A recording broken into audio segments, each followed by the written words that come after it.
So here's the obligatory one slide. So this is the marketing bit, this is us. We're Pure Leapfrog. Basically, we provide low-cost debt, finance for projects, and we provide expertise. So we have a network of professional services providers. I think we've worked with a lot of people in the room. Hopefully we've helped. Very quick word on debt, not the replacement for equity in any way, but I think a complementary thing. And what we're trying to do is bring low-cost finance, social finance into the space, because I think it's the thing that will really start accelerating the way we pay for projects. But that's all I was going to say about us. Where to start? Getting started, I pondered quite a bit what to actually say, particularly to a room of people who've probably already got started in one way, shape or form, and some of you have even finished. And I started thinking about sort of what's happened, and I've been in this space for a while on a low carbon front, but only the last year or so have I learned really about community energy, which has been a bit of a privilege. And what I've seen is that there have been some pioneers out there who have really fought to get projects off the ground, and I don't think that battle's over by any means. But there's a lot of talk now about professionalising the industry, and that doesn't mean that people have been unprofessional in the way that they've done it. I mean, quite the contrary. But there's a need to standardise, there's a need to scale up. It's a very, very small sector in the scale of things, although there's such a huge amount of energy in it.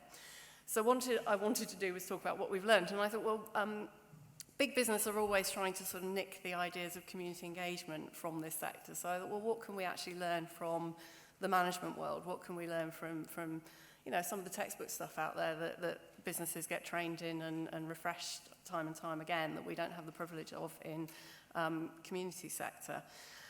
And I started thinking about that battle, and I started thinking about management. And rightly or wrongly, I've decided this is possibly the last time, but for the very first time, I'm going to relate Sun Tzu's The Art of War to the community energy space.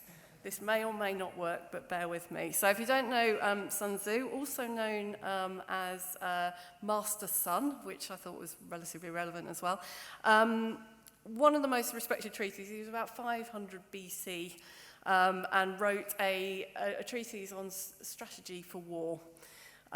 Which I thought possibly was vaguely relevant. But it deals with more than just strategy. It's drawn on by a lot of management texts, but a lot of project management, on leadership, management skills, teamwork, team building.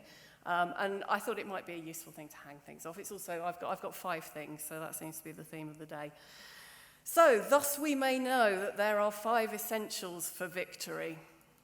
First thing, he will win who knows when to fight and when not to fight.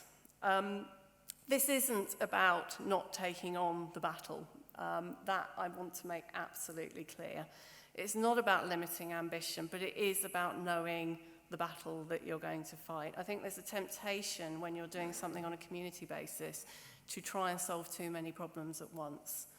We see some amazing projects coming to us, and you know, a lot of the thinking that I put into this was about, you know, what has made the really successful projects that we've seen and that we've supported, even in a little way. And it's about knowing what you're trying to achieve and not trying to do absolutely everything, because your business competitors won't be. They're just trying to make money. Everything else is a means to an end. And if you're trying to do everything, then the risk is that you take your eye off the ball. And key thing is now, if people have done this before, copy them. Use what they've done, tried and tested, don't reinvent the wheel. We keep saying this over and over again, but learning from others is so important in this sector, and I think we're going to see more of that over the next year. He will win who knows how to handle both superior and inferior forces. So I think this is back to the bloke that worries you on your team a little bit, but it's mainly about the fact that you're not, if you're doing this from in your spare time, you're not going to have at your fingertips the resources that a business in the same position would have. And I don't know if you've seen this. I always at these events look around. Has anyone seen people doing that in conversations? Because there's this gesture that you see all the time that, you know, wearing my such and such hat and now wearing my, you know, everybody is doing 54 things at once in this industry, and you've got to learn which hats fit and be honest about what you do and don't have in your team. Be confident about it. You can achieve anything if you put your mind to it, but identify the gaps up front and go out and find out how to fill those gaps, either locally by recruiting more people onto the team or by looking at organisations like ourselves, the people that are presenting today, and the stuff that's out there to help you. And something's been lost there, but be clear on the capacity of volunteers. You know, people are going to be limited in their time, and if you wear them out early on, the project will stall. So obvious stuff, but sometimes worth saying out loud. I'm afraid we have comedy frogs in Leapfrog presentations. It's obligatory. Absolutely key. He will win whose army is animated by the same spirit throughout its ranks. Obvious, isn't it? You're doing a community energy project, you're doing it because you want to ... There is an assumption that because you're doing this altruistically, you're all on the same page. And actually, there are more motivations in a community project than I've ever seen in any business endeavour. People are trying to do so many different things, and that's absolutely fine. It can support lots of different motivations and lots of different objectives. But you've got to be a bit careful about understanding the why as well as the what you're trying to do. And I think when you set out on a project, and often a project will start with a particular installation or target. You might set out with, we're going to do this one thing. And when that doesn't come off, that's fine. You can move on to something else. But if you haven't got the why sorted, it's going to be very difficult to pick the next project and be very, very clear that, everybody's still on board. Because if somebody really, really wanted to do a project around a brand new technology, they're going to lose interest when you move on to something that might be a little bit more mainstream, but is unique in that particular context. So, smiley frogs. He will win who prepared himself, waits to take the enemy unprepared. Now, I was very tempted on the last half of that to talk about planning departments, but I'm really focusing on the first half of the sentence with this. You need a plan. Often we see projects that are very, very professional and they have actually written a business plan, and it feels a bit dull and a little bit, cosmopolitan, but it's essential. Even if you're just planning out what the key milestones are, know when the fit rate's going to drop, know when something is going to come along and sidewall you, and plan for it. And plan to plan, work out how you're going to make decisions. When and how are you going to decide which projects to do? Who's going to make that decision?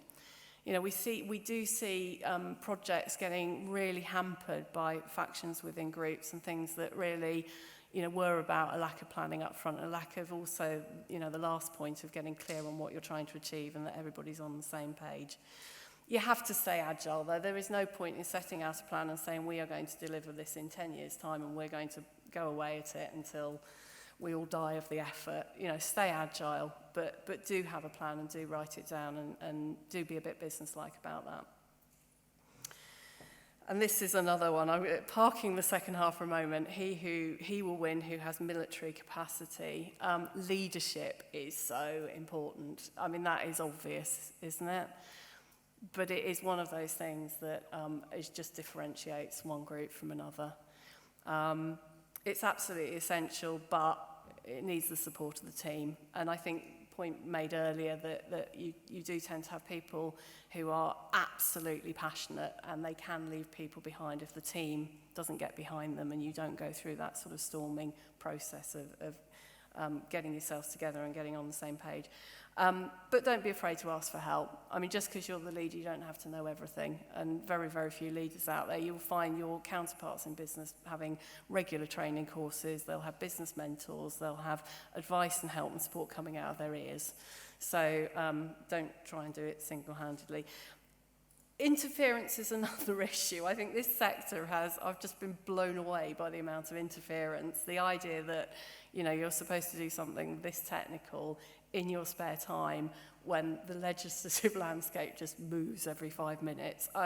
Hopefully that is improving. Hopefully with a strategy in place and a bit more commitment, that is going to happen less. But unfortunately, interference by the sovereign is something that maybe we're just going to have to keep battling.